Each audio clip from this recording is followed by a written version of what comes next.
हम अभी राजस्थान के सीकर शहर में हैं और शहर में लगे फ्लेक्स बोर्ड बताते हैं कि यहाँ पर आईआईटी, जेई, मेडिकल, नीट वगैरह की परीक्षाओं की कोचिंग दी जाती है और कोचिंग संस्थानों का गढ़ बनता जा रहा है। लेकिन यहाँ का देहात पहले आर्मी का गढ़ माना जाता था। खूब फौजी यहाँ से भर्ती होते थे और फौज में भर्ती होने वाली एकेडमियाँ भी यहाँ पर बहुत ज़्यादा मात्रा में थी। लेकिन अग्निपथ स्कीम आने के बाद सेना में सबसे ज़्यादा फौजी देने वाले इस इलाके में कई तरीके के अलग अलग प्रभाव पड़े हैं। ये प्रभाव जानने के लिए हम डिफेंस एकेडमी में आए हैं और यहाँ पर बच्चों से बात करेंगे कि वो अग्निपथ स्कीम से कैसे प्रभावित हुए हैं। खासकर जो डिफेंस एकेडमियाँ हैं उनका जो पूरा तंत्र है वो भी प्रभावित हुआ है। तो दोनों पक्ष की बात यहाँ पर हम एकेडमी मालिकों से और बच्चों से दोनों से जानेंगे। कोच साहब, कितने बच्चे हैं अभी आपके पास? अभी तो 50 बच्चे। अच्छा, 50 बच्चे। हाँ।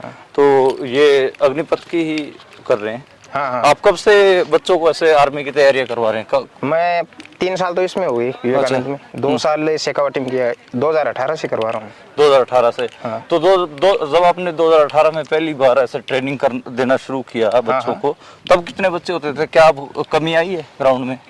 कमी तो देखो 30% बच्चे नहीं है अभी तो। 30% मुकाबले? हाँ। तो ये क्या आप अग्निपथ की वजह से?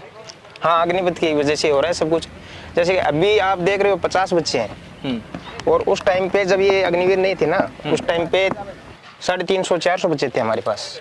अच्छा। डिफेंस में, इसी में। तो मतलब ये फर्क पड़ा है इस चीज तो अग्निपथ से जो गांव देहात में अपने जो बच्चे थे, हाँ। जो आर्मी का सपना देखते थे, हाँ। तो उसमें एक हिसाब से कमी आई आपको? जो आर्मी के अंदर पहले जो जोश और जुनून था ना, वो एकदम कम हो गया है। अभी 4 साल में लगभग बच्चे जो अपने किसान के बच्चे हैं वो तो जाना ही नहीं चाहते कि भाई अग्निवीर है, 4 साल गए क्या करेंगे जाके। ठीक है। पहले क्या होता था, पहले जैसे रनिंग भी पहले होती थी, आजकल क्या टेस्ट पहले हो गया। तो जो बच्चे पढ़ाई में कमजोर हैं तो उनका तो पेपर वैसे फाइट नहीं होता है। और जिनकी रनिंग थी वो वैसे ही रह गए, और जिनकी रनिंग नहीं है वो बच्चे पेपर फाइट कर रहे हैं अभी। पेपर फाइट कर। तो अभी ये बच्चे जो खड़े हैं अभी फिजिकल ट्रेनिंग के लिए आए होंगे, रनिंग के लिए, तो अभी इनसे आप क्या करवाएंगे? फिजिकल मतलब रनिंग वगैरह हो गई, एक्सरसाइज हो गई। अच्छा, एक्सरसाइज हो गई। हाँ, उसके बाद में गेम करवाएंगे। अच्छा, उसके बाद खेलेंगे। हाँ। तो जो एक पूरा शेखावाटी रीजन है, झुंझुनू, सीकर, चूरू, सीकर है। हाँ, जैसे हरियाणा में मान लो चाहे आप। तो इसमें जो आर्मी का क्रेज था बच्चों का, डिफेंस का जो क्रेज था, और दूसरा जो रोजगार भी गांव देहात में मिलता था, और ये माना जाता था कि अगर आर्मी में बच्चा लग जाएगा तो एक गरीबी से निपटने का मौका मिलेगा। बिल्कुल। तो उसका असर दिखते हैं देहात में पड़ा है? बिल्कुल बिल्कुल सर। पहले जैसे कि आर्मी में आप देखते थे कि भाई जॉब लग गया तो 16 साल की जॉब होती थी, एक्स्ट्रा करना चाहता है तो वो भी होती थी। आजकल 4 साल की है जॉब, और उसमें इनको जैसे कि कोटा वगैरह जो भी है, पेंशन जो भी है, पूरी खत्म हो गई है। ठीक है। इसीलिए बच्चे कम से कम मैंने तैयारी करते हैं नेवी, एयरफोर्स, एनडीए की और आर्मी। तो क्या नाम है जवान आपका? अच्छा, निशांत, आप आर्मी में जाने का सपना देख रहे हैं? कितने साल के हैं आप? मैं 18 साल के हैं। 12वीं क्लास होगी आपकी? तो जो अग्निपथ आया है उससे कोई फर्क पड़ा है आपको? पड़ा है फर्क? तो बच्चे हैं और सारे एस्पिरेंट हैं, फौज में भर्ती होना चाहते हैं, और ये संख्या जैसे कोच साहब हैं वो बता रहे हैं कि 2018-19 के समय ये ग्राउंड 300-350-400 बच्चों से भरा होता था और अब सिर्फ 50% है। और जो एक भारी गिरावट है वो डिफेंस एकेडमियों में भी देखने को मिल रही है, और गांव में भी जो बच्चे फिरनी पर रेस मारते थे या फिर सड़कों पे जो रनिंग करते थे और फिजिकल की तैयारी करते थे आर्मी की, उनमें भी खासी कमी सीकर इलाके में या कहिए कि शेखावटी पूरे इलाके में देखने को मिली है। तो अब तो काफी कम बच्चे लग रहे हैं, काफी स्ट्रेंथ कम हो गई है। हाँ, ये एक तो क्या है कि कोरोना के बाद में, और ये जैसे 2022 के अंदर ये अग्निपथ स्कीम लागू हुई है, उसके दरमियान अपने सीकर के अंदर ही नवलगढ़ रोड पे लगभग 60 से 65 डिफेंस अकेडमियां थी। वो लगभग सारी बंद हो गई। 4 से 5 कोचिंग बच गई है। जैसे अपनी ये विवेकानंद डिफेंस अकेडमी है, तो इसके अंदर भी हमारे स्टाफ की वजह से ये जो बच्चे हैं अपनी तैयारी की वजह से ये बचे हुए हैं। अब जैसे गाँव में जाते थे सुबह के टाइम हर गांव के अंदर या पगडंडी के अंदर बच्चे आर्मी, नेवी, एयरफोर्स की फिजिकल की तैयारी करते हुए दिख जाते थे। अब ये अग्निपथ के कारण ये सारा जुनून खत्म हो गया है बच्चों के अंदर। हाँ, मेन ये था कि जुनून था पहले बच्चों के अंदर सेना में जाने का, वो 4 साल की वजह से वो सारा सिस्टम खत्म हो गया है। फिजिकल ट्रेनिंग देखने के बाद हम अब कोचिंग इंस्टीट्यूट में जा रहे हैं और यहाँ पर सीकर में डिफेंस एकेडमियों पर क्या असर पड़ा है इस अग्निपथ स्कीम के बाद, ये जानने की हम कोशिश करेंगे। नमस्कार। नमस्कार जी, नमस्कार। क्या हाल है आपके? ठीक है, बस ठीक ठाक है पुनी सर। क्या नाम है साहब आपका? मेरा नाम अभिषेक है सर। अच्छा अभिषेक, आप ये डिफेंस एकेडमी कब से चला रहे हैं? सर हमने 10 अप्रैल 2019 को ओपन किया था इसको। अच्छा, हाँ जी।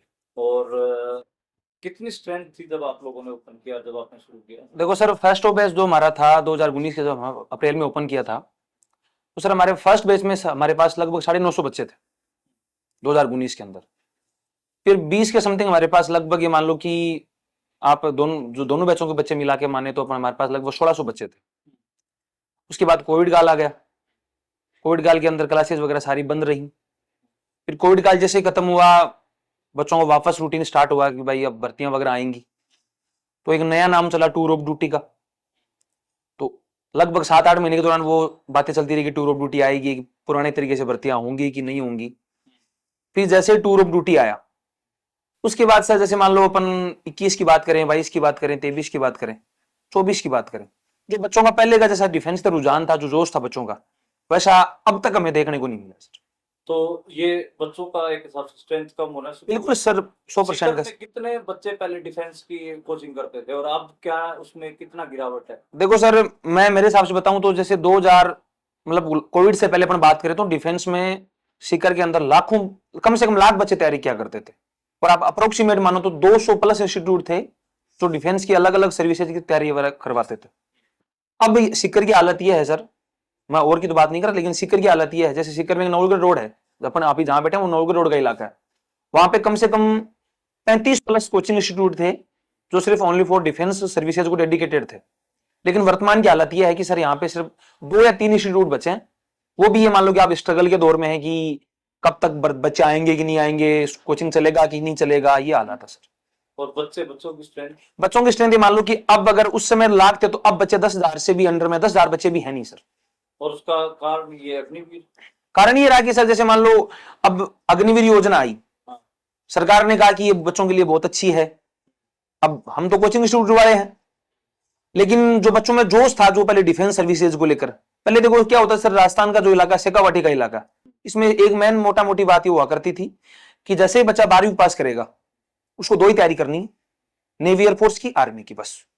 जो मान लो मीडियम फैमिली की बात कर रहा हूं, जो मीडियम फैमिली से बच्चे बिलोंग करने वाले थे, उनकी हालत ये थी कि भाई नेवी एयरफोर्स की तैयारी करनी है, 5-6 महीने तैयारी करेंगे, 1 साल तैयारी करेंगे, बच्चे लग जाए। जिनकी मान लो पारिवारिक स्थिति बढ़िया थी, कोई पीएमटी में, कोई डॉक्टर वगैरह, कोई आई वगैरह, कोई भी वो अलग अलग था।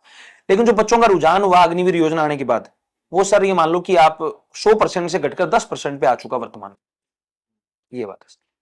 और इस पे बच्चों पे क्या असर है? जो बच्चे जिस हिसाब से देहात के बच्चे फौज और आर्मी को ऑप्शन के तौर पर चूज कर रहे थे, अब उनके ऊपर क्या असर है? और अग्निवीर मान लो आप कोई बच्चे लगे भी हैं, वो क्या बताते हैं कि उन, और जो पहले जो बच्चे नॉर्मल आर्मी में लगे थे उनमें और इनमें क्या? देखो सर, जैसे ये है कि जैसे जो बच्चे अग्निवीर योजना के थ्रू हमारे पास से सिलेक्ट हुए, देखो बच्चे आएंगे, आपको पता है कि भाई अपने पास साधन ही एक ही है, वो जाने तो बेरोजगारी बहुत है, उसको कम करने के लिए।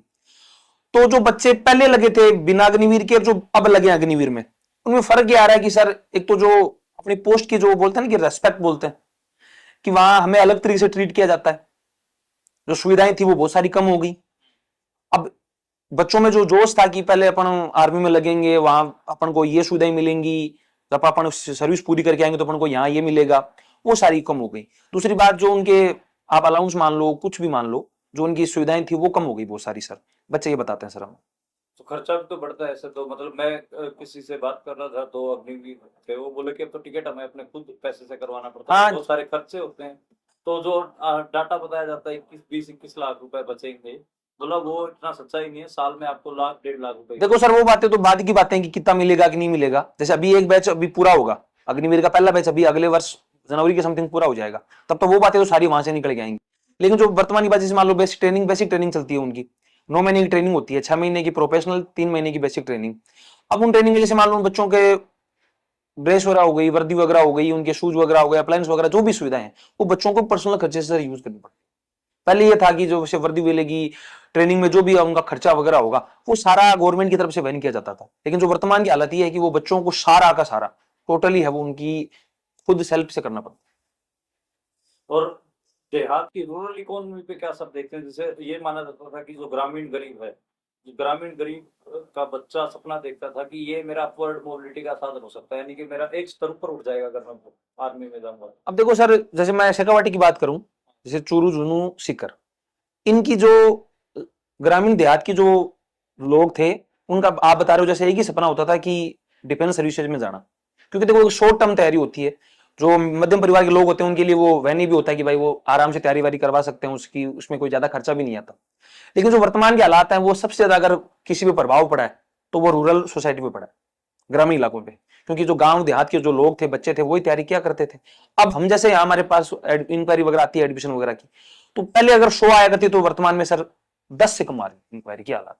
सीकर अब एक नए कोटा की तरफ बढ़ रहा है, नीट जेई, तो उसमें किस बैकग्राउंड के ज्यादा बच्चे होते हैं? सुनने में आया कि थोड़ा सा जो मध्यम वर्ग की परिवार लगा लीजिए, या फिर जिनमें नौकरी पैसे ऑलरेडी हैं, उनके बच्चे होते हैं। जो एक किसानी परिवार से या फिर ग्रामीण गरीब परिवार से जो बच्चे आते थे वो नहीं। देखो सर, अगर बात आपने करी नीट, पीएमटी, आईआईटी वगैरह की, उसमें आपकी बात सही है सर। जो ग्रामीण परिवेश के बच्चे हैं, जो किसानी परिवार से बिलोंग करते हैं, उन बच्चों का रेशियो बहुत कम है सर। वही परिवार है जिनके में या तो कोई सरकारी नौकरी पेशा है, या वो कोई बिजनेसमैन है, या किसी और वो सेटल्ड है अच्छे से, उनके बच्चे आपको ज्यादा मिलेंगे यहाँ। बाकी जो किसानी परिवार देहात के लोग हैं वो आपको बहुत कम देखने को मिलेंगे। सीकर का जाट बोर्डिंग हाउस नौकरी की तैयारी करने वाले देहाती नौजवानों का हॉस्टल है। यहाँ हमारी मुलाकात एक अग्निवीर की तैयारी करने वाले नौजवान से हुई। बड़ी बेरुखी से वह हमें इस स्कीम का असर बता रहा था। आप किस चीज़ की तैयारी कर रहे थे? हाँ, मैंने पहले आर्मी की तैयारी की थी, उसके बाद में अभी तो उससे आउट हो गया, अग्निवीर आ गई। मैं भी देखता था कि पहले हमारे गांव में हम 20 से 25 बच्चे रोज दिल्ली जाते थे, रनिंग के लिए जाते थे, रोज प्रैक्टिस होती थी। जो तैयारी नहीं करता वह भी नहीं जाता। जैसे अग्निवीर आई, बच्चे कितने रह गए? 4 रह गए।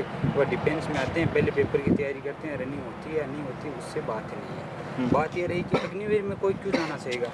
4 साल के लिए एक बच्चा अग्निवीर के लिए जाएगा। अगर 4 साल की अगर वही तैयारी किसी दूसरी दिल्ली पुलिस, एसएसबी या एसएसजीडी के लिए करेगा तो उसमें सिलेक्शन होगा, तो आगे की पूरी जीवन तय होगा ना उसका लाइफ टाइम के लिए। और अग्निवीर का क्या है, 4 साल में क्या होगा? एक वेल ट्रेंड फौजी बन के आएगा, वह वेल ट्रेंड हो जाएगा। उसके बाद में आएगा, बेरोजगार हो जाएगा। रोजगार कहाँ पर आपको भी पता है, यहाँ रोजगार है ही नहीं। तो रोजगार नहीं है तो फिर क्या होगा? वह एक जो बंदा वहाँ पर महीने के 30 से 35 या 40-50 हज़ार रुपये कमा के यहाँ आएगा तो वह क्या करेगा? अपराधी करेगा। फिर तो वेल ट्रेंड होगा, चोरी या जो भी है गुंडागर्दी ज़्यादा बढ़ेगी इससे। जरूर जीवन में चाहे कनाडा जाएं, चाहे जहाँ पे भी जाएं, और डॉलर में जरूर कमाएं आप।